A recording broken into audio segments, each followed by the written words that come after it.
संसद हमले की साजिश का कौन सूत्रधार? बीजेपी सांसद को क्यों बचा रही है सरकार? सागर शर्मा को क्यों दिया पास? नहीं बता रहे बीजेपी सांसद प्रताप सिन्हा।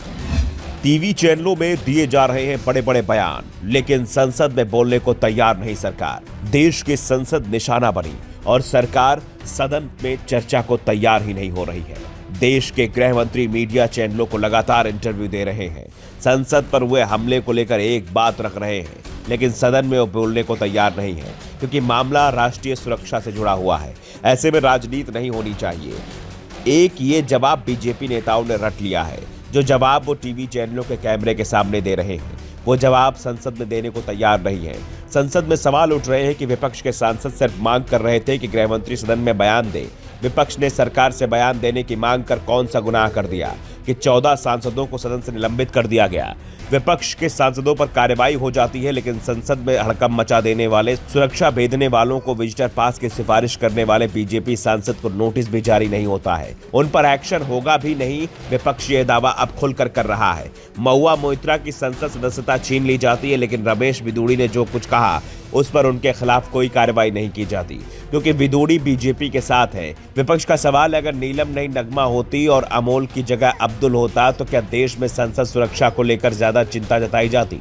अगर संसद की सुरक्षा पर चिंता जताकर सवाल उठाते विपक्षी सांसद हंगामा करते तो उन्हें सत्र से निलंबित कर दिया जाता है।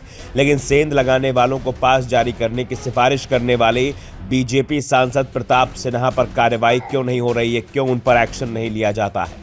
विपक्षी सांसदों ने सवाल उठाए तो गुनाह कर दिया, और जिस सांसद की सिफारिश पे हमलावर सदन में आ गए, संसद को बंधक बनाने की कोशिश की, देश में संसद की सुरक्षा व्यवस्था की पोल खोल दी, उस सांसद पर कोई कार्रवाई नहीं हो रही है। ऐसे में सवाल उठ रहे हैं कि सुरक्षा में घुसपैठ करके घुसने वालों को पास अगर बीजेपी सांसद की जगह विपक्ष किसी सांसद की सिफारिश पर मिला होता तो भी क्या एक्शन ना लिया जाता? शायद विपक्ष का वो सांसद अभी तक गिरफ्तार हो चुका होता और पुलिस ने उसके संबंध किसी विदेशी संगठन से भी जोड़ दिए होते। बीजेपी सांसद की सफाई किसी के गले नहीं उतर रही है। बीजेपी सांसद प्रताप सिन्हा, जिनके पास के सहारे आरोपी युवकों ने संसद में एंट्री की, वो सफाई देते हुए कहते हैं कि मनोरंजन के पिता उनके जानने वाले थे। उन्होंने बेटे के लिए पास मांगा था, इसलिए वो मना नहीं कर पाए। लेकिन सवाल, मनोरंजन के पिता जानने वाले थे तो उसे पास दे दिया, लेकिन सागर शर्मा पर मेहरबानी कैसे कर दी? उसके तो कोई भी संबंधी सांसद साहब को नहीं जानते थे। साफ है सांसद बीजेपी के, इसलिए रियायत दी जा रही है। विपक्ष के होते तो हंगामा मच गया होता, शायद संसद सदस्यता भी दांव पर लग चुकी होती। सबसे बड़ी बात यह है कि पूरे मामले में जिस तरह का रवैया सरकार ने अपना रखा है और साफ कर दिया है कि सदन में इस मुद्दे पर ना तो कोई चर्चा होगी और ना ही गृह मंत्री जवाब ही दे रहे हैं, उसने विपक्ष को भी नाराज कर दिया है।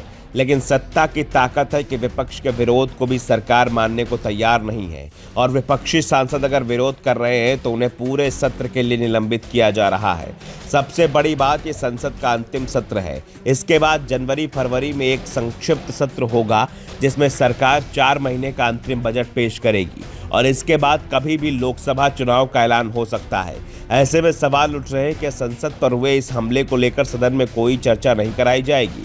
क्या राष्ट्रहित की बात करते हुए सरकार कोई बयान तक नहीं देगी? और अगर विपक्ष सवाल करेगा तो उसके सदस्यों को निलंबित कर दिया जाएगा।